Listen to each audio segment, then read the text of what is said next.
Today's Monday, and it started off just about like every other day, a fight over the Frisbee as we go out the back door. We've got some errands to run today. As you might remember, I had trouble with my lawn tractor last week. So we jump in the Suburban to head up to the John Deere dealership, and they get into a scuffle, just sniffing around. I couldn't figure out what's going on. Vicky had spilled a half a bag of goldfish under the floor mat. So that was a fiasco, trying to get them to leave that alone. But we managed to get the old Suburban cleaned up after the trip to Michigan. After we got done there, it was time to head up to the John Deere dealership. We need to pick up these mower belts for the John Deere so I get my grass cut. I hadn't mowed the grass since before Mom and Dad's wedding anniversary, and it was starting to get pretty tall. I did a little window shopping for a lot of stuff I can't afford. And honestly, after looking at it, I don't really want it anyway. So we load up our new belts, head back home, and that puts me and Tommy back in the landscaping business. We got busy weed eating and mowing the grass and getting things back under control again. As we're out there mowing the yard, I'm thinking back to the weekend and that we need tires on the Suburban before dig or die. We need a power steering pump on the Suburban. We've got some maintenance to do on the trucks. This last weekend was quite a fiasco. It started off Saturday morning like most other mornings with these two turd barrels, fussing over when do they get to go outside and play with a daggone Frisbee. Chevy staring at me, June staring at the Frisbee, turns and looks at me, back to the Frisbee. What Frisbee? Oh, that Frisbee. So finally I take the hint. Bring it here all the way.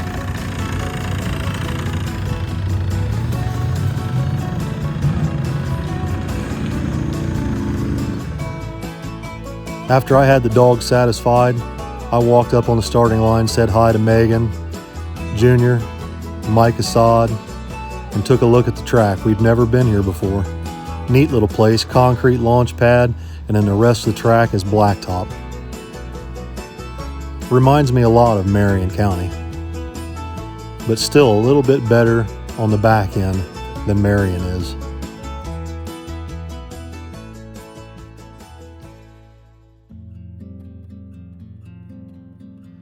So the deal is, I was a little uncomfortable and I was a little upset because Junior ran off last week and did what he did without me. That's fine. I wasn't going to go. I was upset that we should have been up there Wednesday to test in good weather. And had he communicated with me before he did what he did, I would have told him to go ahead and put the Phoenix tires on so that we can scuff them and test with them, get a tire pressure setting, and make sure that they're going to hook halfway decent on a little bit of rubber. But this is life, guys. It's real life. It's not perfect. We're not perfect. Billy's not perfect. I'm not perfect. And instead of going testing last Wednesday the way we should have, he went Thursday without me and on the wrong tires, and then got rained out after he made 2 passes. So it wasn't a complete and total waste of time, but it was not the test session that I would have liked to have seen him have in the conditions that we needed to have them in. So we go up first round, kind of not in a good situation. So just before he gets started, I go back to make sure he's going to do a long burnout to burn the stickers off these new Phoenixes. Let it roll way out. Okay. I would have really liked to have seen him test on these tires before we get up there.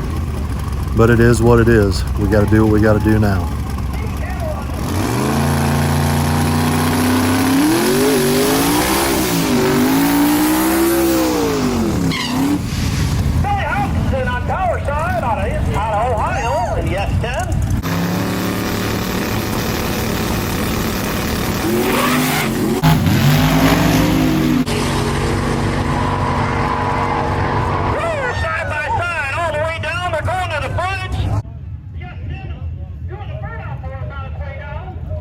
Now, in all honesty, this run Wasn't a complete and total waste. We found out that the blow-off valves definitely allow the engine to come back under power after he pedals it. But we were a spin, and we didn't look good. First round, obviously Billy knocked the tire there, but we went back to the trailer and we sat down inside and watched all the videos, all the different angles of the pass that we had, and we had determined two things. First, we determined that the front shock setting was too loose. If you watch that in slow motion, the truck hits the tire, and just as the front extension bottoms out, it unloads the tire. So basically the front shocks were too loose for that pass, and as soon as the front tires tried to come off the track, it unloaded the rear tires. So we needed to slow the front shock down a little bit on extension. The other thing is we noticed that it was a little bit low on tire pressure.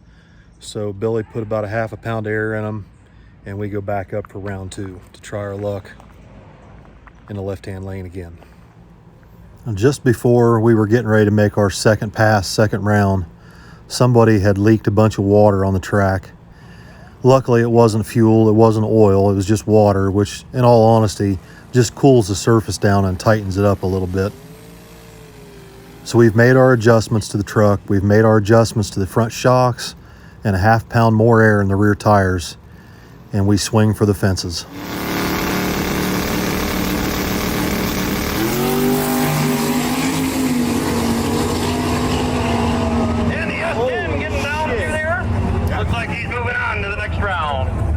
Now you can watch here in slow motion, the truck hits the tire almost perfect. The tires have almost a perfect amount of air pressure. The front shocks and the rear shocks are set just right. It carries the front wheels out past the starter, sets the front end down nice and gentle just before the transition, doesn't upset the truck as it goes from concrete to blacktop, and the truck is on its way to making what was probably one of, if not, the fastest passes made that day.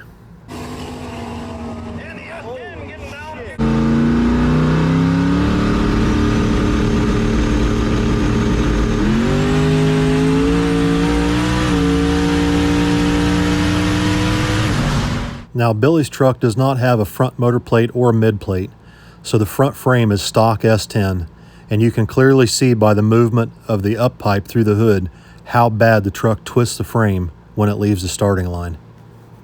After we made that pass second round, my anxiety had gone to a much lower level, and I came out to visit with some of the kids that came to see us. These two young men from Michigan came to see us at the track and brought pictures that they had drawn and had us autograph each one of them. Both the S-10s and the 55 Chevy. After taking some time to visit with some people, it was time to get right back to work, as we had to go back up for third round where we faced Sherm Baker in the green step-aside Chevy pickup. I've got Sherm this race. I made a really good pass last round.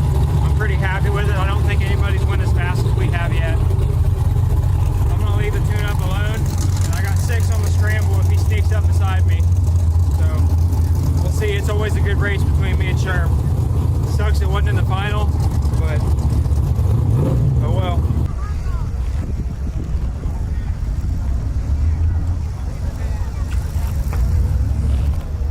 Thoughts, conclusions? Well, this is really coarse right here, right at that crack. I want to try and keep him wide to this side, just a little. See how it goes. Now, we didn't get any video of it, but there was a red Mustang that ran just ahead of Billy that leaked a considerable amount of fuel out on the track as it left the starting line. It leaked so bad that it got under his own tires and caused him to knock the tires off at the transition. I looked at it close and I didn't think it was going to be a problem. It looked to me like it had evaporated fast enough. Maybe it did, maybe it didn't, but the combination wasn't good.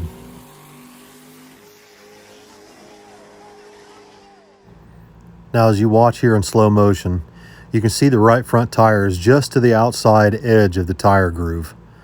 It felt plenty sticky to my foot, and I thought I was doing the best thing for him to keep him out of that crack at the transition. But unfortunately, the left rear tire had way more traction than the right. And as the truck moved over closer to the wall, the problem only got worse and worse and worse. Billy was almost a car length ahead of Sherm at the 60 foot when he had to lift. This one's my fault.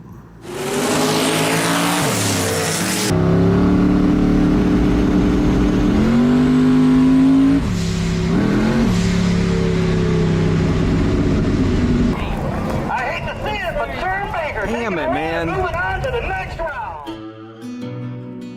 I'm gonna tell you something.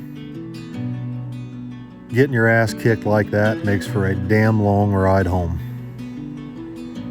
I spent a lot of time on the way back, 4.5 hours worth, thinking about what I had done and how I'd let my son down and everybody that had come up there to see us. It's tough. The spotter and the guy backing you up and putting you in your tracks can either make you or break you. And it don't matter how good you are. Nobody's perfect. Everybody makes mistakes, including me.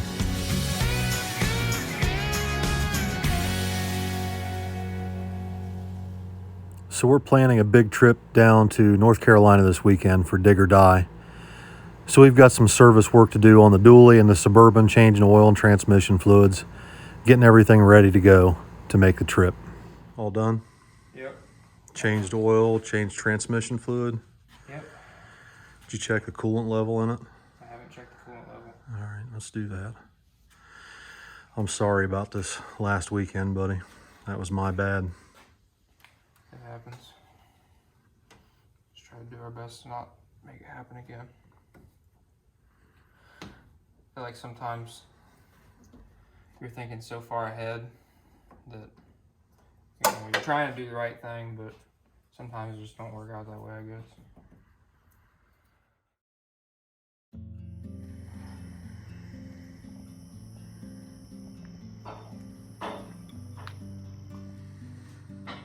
So what are we doing here, Junior? I gotta take the parachute off so I can put the second ballast bar in. We're gonna get ready for some street racing and some back into the track, really bad surface racing.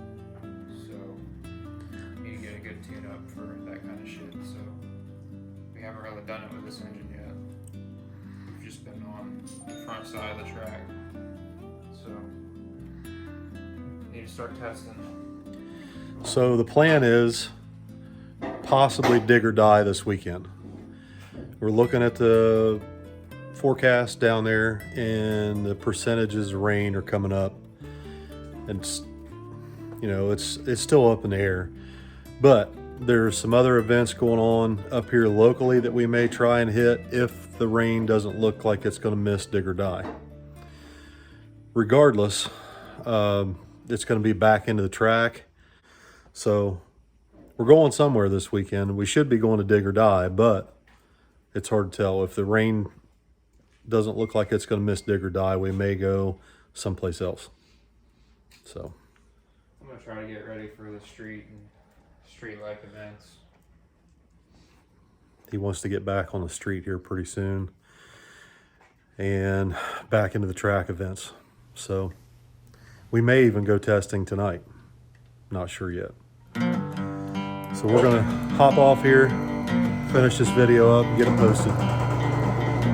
Stay tuned. We may be going out tonight.